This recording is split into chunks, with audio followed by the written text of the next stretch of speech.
Hello everyone. Today's video tutorial will be on how to change margin in Google Docs. Margins are simply the invisible lines or an invisible rectangular frame all around the text and images of your Google Docs document.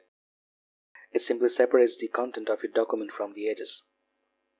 Whenever you open a Google Docs document, you will have 1-inch margin in both left and right side by default, and a little bit bigger margin in top and bottom.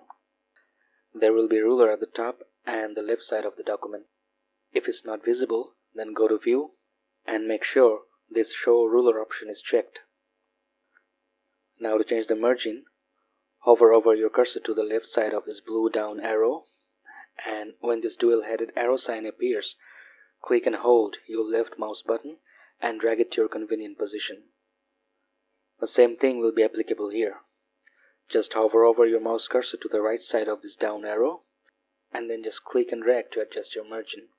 Your text alignment will be adjusted as per the margin you set. Similar way you can adjust the top margin and the bottom margin. And if you don't like this click and drag process, then there is another way for you. Go to File, then Page Setup. Now what you can do here, you can adjust your margins by putting values in inches. The value you put here will be applicable for all the pages of your document. And if you click this Set as Default button here, then whenever you open a new Google Docs file, you will get this page setup by default.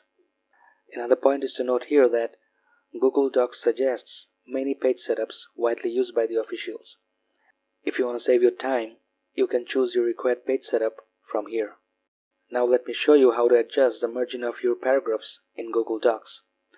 If you take a closer look here, you will see there is a rectangle with the down arrow beneath. The rectangle at the top is for the first line of the paragraph, and the down arrow is for the rest. For example, put your cursor at the first line of any of your paragraph. Now if you click and drag the rectangle, the first line of the paragraph will move with it. And if you click and drag the down arrow, then the rest of the paragraph will move. In the same way, you can move the other paragraphs. So that's all for today. Hope you found this video helpful. If you want to learn more about Google Docs, then see the other videos of this channel. Good luck!